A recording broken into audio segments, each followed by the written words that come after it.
Well, unofficially, we have about 2 minutes until we start the show. So I'm just, this is warming this up. This is the Ustream part of the broadcast. I'm about to start the YouTube part of the broadcast at about 3 o'clock. The Blog Talk Radio part will start pretty much automatically. This is going to be interesting. What I'm doing is combining Ustream, Blog Talk Radio, and YouTube.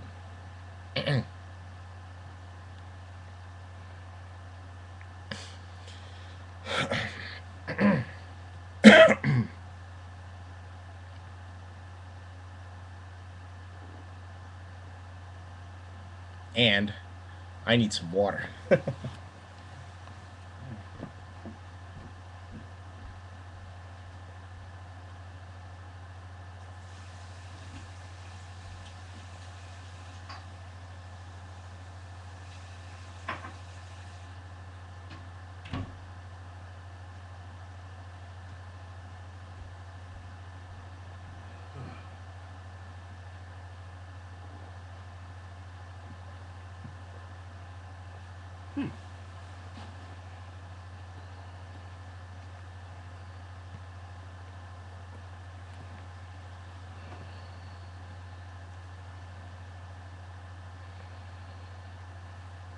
1 minute.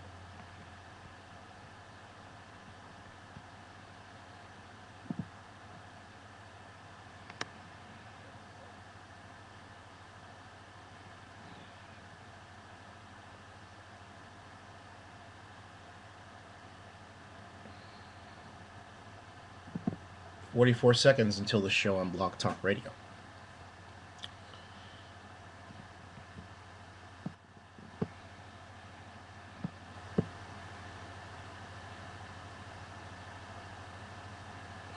And you would say, why I do this? Well, it's an experiment in how much media exposure one can generate in one fell swoop, um, with no pre-promotion time, just doing it.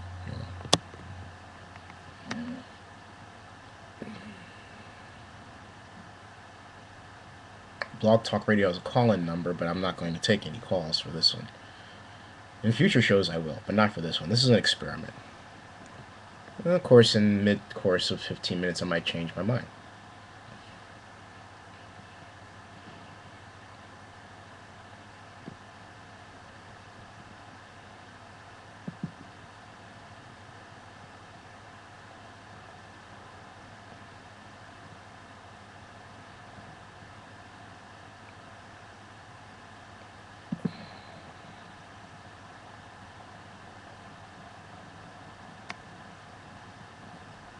And I'm calling in the Blog Talk Radio.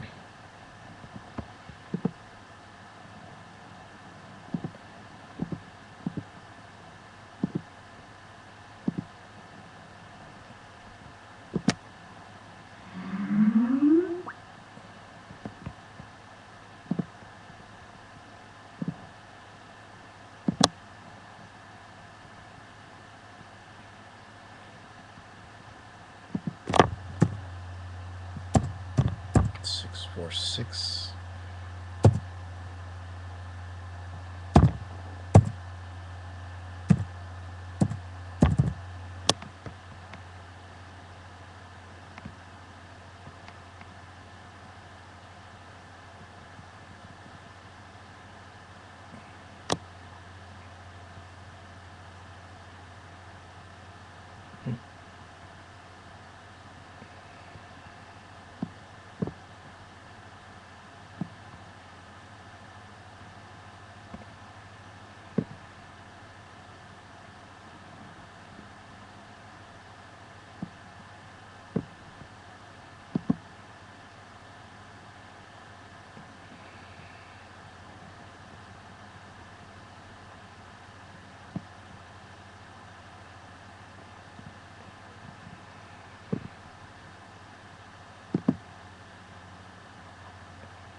forgot to go to the switchboard for Blog Talk Radio. Hold on.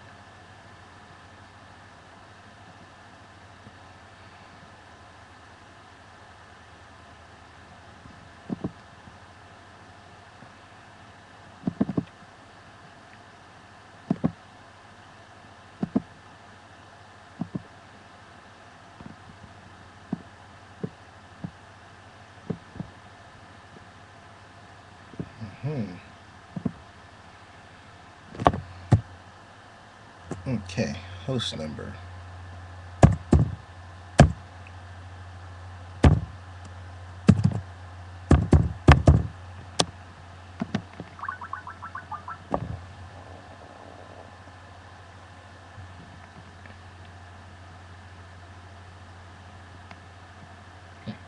Says number doesn't exist. Try it again.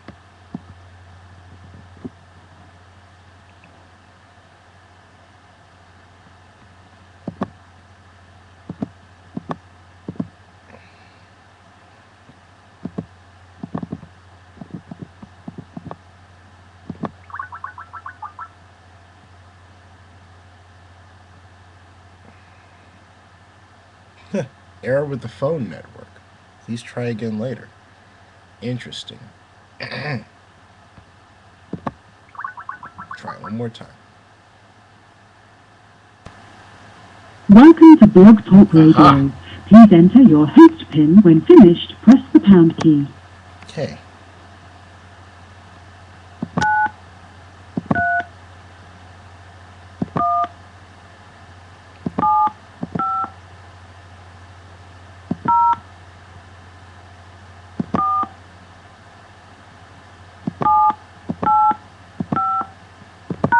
To hear important instructions, press 1. To host your show now, press 2. All right, we are ready on Blog Talk. Your show will go live in 5 seconds. 4, 3, 2, 1. All right. Blog Talk Radio. Hi, everybody, and welcome to this experiment in media. We are on Blog Talk Radio. Ustream broadcasting live, and now as I push the button in quick capture, YouTube, all at the same time. I'm Zennie Abraham. The show is Zennie62, and today we're going to talk about the Madoff scandal, the Fox Theater. We're going to take a look at the top blog news rankings on Technorati, and we're going to cover other matters like Michael Phelps in sports. Well, let's get right to it. Hey, did someone forget to tell Dick Cheney that he is not anymore our vice president? He's making comments regarding how he thinks the Obama administration should handle terrorism and what kind of mistakes he thinks they're going to make. Well, who asked him? He should take his matter directly to the President of the United States. Shameful. Showing great disrespect for the President and the current Vice President. Now, as I look at the television set, I have news, according to the Associated Press, that the Senate is near a compromise deal on the passage of an economic stimulus plan, the plan that President Barack Obama has tried to push through, and it looks like he's going to achieve success. We'll have more updates later.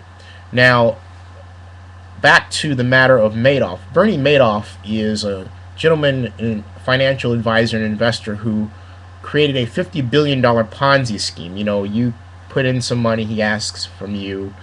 He asks for someone else to give more money. You get part of that money back. And he asks for more money as he goes further and further and further down the food chain, if you will. Well, this is a fraudulent food chain. But it left in its wake thousands of clients. Thousands. Yesterday, the New York Post published a list of those clients, and that list is enormous. I took that list, downloaded it in a spreadsheet, and started compiling the data. I'm not done yet, but since I live in Oakland and I'm in the Bay Area, I will report that there are at least 6 people in Oakland that were victims of Bernie Madoff's Ponzi scheme, and another 43 people in San Francisco.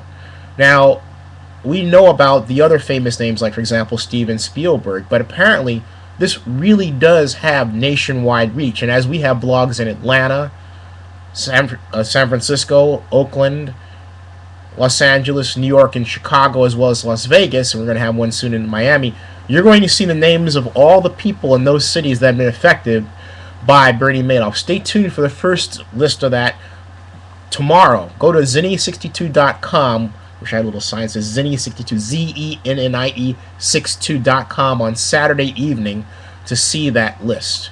Now, the other story that I have burning on is really what I did last night. I went to with my good friend Layla a wonderful event at the newly refurbished Fox Theater in Oakland. Now, this is a local story, but has national implications because it's an example for anyone interested in urban planning of what to do when city, private sector, and interested volunteer citizens, the Friends of the Oakland Fox, get together and work over a period of years focused to turn around and rebuild a facility that has the largest stage west of the Mississippi. Last night was the Fox Gale opening. I was there. We were there, as I said. We had a wonderful time, a terrific time. It's a proud moment for Oakland because those of you not in Oakland and those of you in Oakland know Oakland for what? The Raiders and crime. This has nothing to do with either. This has something to do with positive economic development, jobs for people and activities. But given that, wouldn't you think the local newspaper, the Oakland Tribune, would put something on its page? Well, let me show you what's on the Oakland Tribune webpage. I haven't seen the front page of the Tribune itself, but since a lot of people go to the web for news, including myself and you, let me show you what is on the Oakland Tribune. Now, bear with me because I'm going to have to grab the camera and move you around a bit, but you've got to see this. Look at this, folks. This is the Oakland Tribune, and that is where, this is top of the fold, and that is where the story should go, right? Instead, it's about what some animated series review, Coraline, destined to become an animated classic. Do you see an Oakland story up here? Okay, Kaiser's located in Oakland, but where's the Oakland favor? Where's the love for Oakland? I just don't see it, And earlier today on the Situation Room, which I watched, CNN's Jack Cafferty asked the question if we should worry about saving newspapers, and my response, which they didn't announce, was, look, newspapers are not dying because of foreign competition. They're dying because of managerial incompetence. In a time when local news is very important, people want to know what's going on around them, you'd think the Oakland Tribune would even try to focus on Oakland. They don't do that. But it's not just true for the Oakland Tribune, it's true for a number of large newspapers.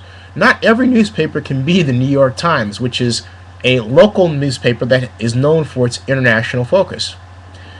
You can't make money in new media doing that. You have to have a paper that has relevant local news, that has a television reach as well. In other words, they have a partnership with a television organization, they have blogs, and they have radio, hence this experiment that I'm doing. So, anyway, onward.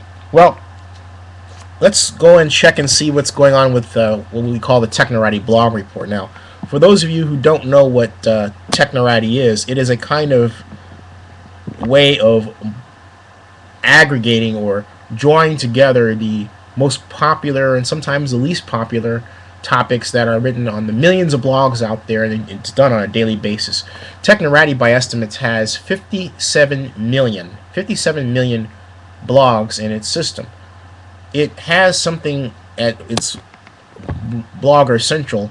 It's called the top tags for the day. Now, what are the top tags for the day? Well, if we click on Technorati Blogger Central, we find that the rising tags, the top tags of the day, are as follows: news, featured, I kid you not, that's the tag; economy, no surprise there; cinematical; politics; patches;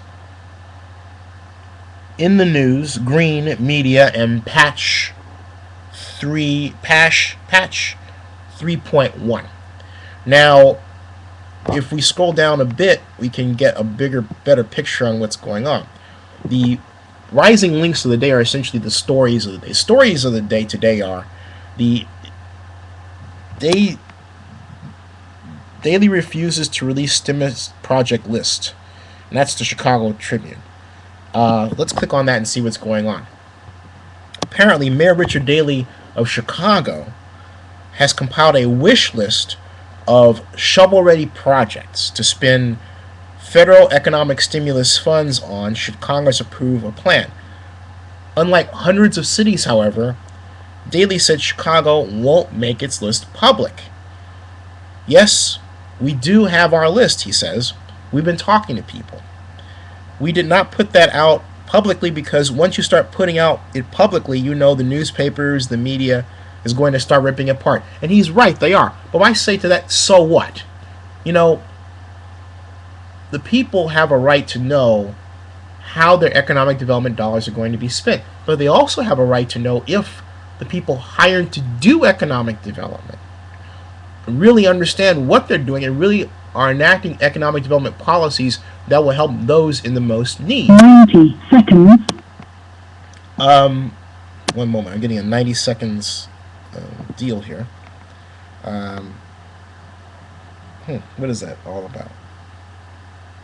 I have no idea. That is interesting. At any rate, we have no caller, so I'm not going to worry about that. But I wonder if he realizes that we're actually going. 60 seconds. That's what we have remaining in our show for Blog Talk Radio. Okay. At any rate, didn't realize that 15 minutes would go by so quickly. At any rate, let me encourage everybody. I was going to talk about Michael Phelps, but I'll say this in 60 seconds. Michael Phelps is a good person. I met him last year. If you go to Zennie62 on YouTube, there's a video I have called Michael Phelps is a Cool Motherfucker. He really is. I think that all this is a bit overblown. There's a lot of people who've done what he did, and I think this rush away from him is kind of hypocritical. I would bet that some of the sponsors are actually people who smoke bongs themselves. I kid you not. So, for those on Blog Talk Radio, Ustream TV, and YouTube, I thank you for tuning in. Come to Zennie62.com and our other blogs. We have 108 in total. If you want to sponsor us, contact me at Zennie62.com. I'm Zennie Abraham. Thank you.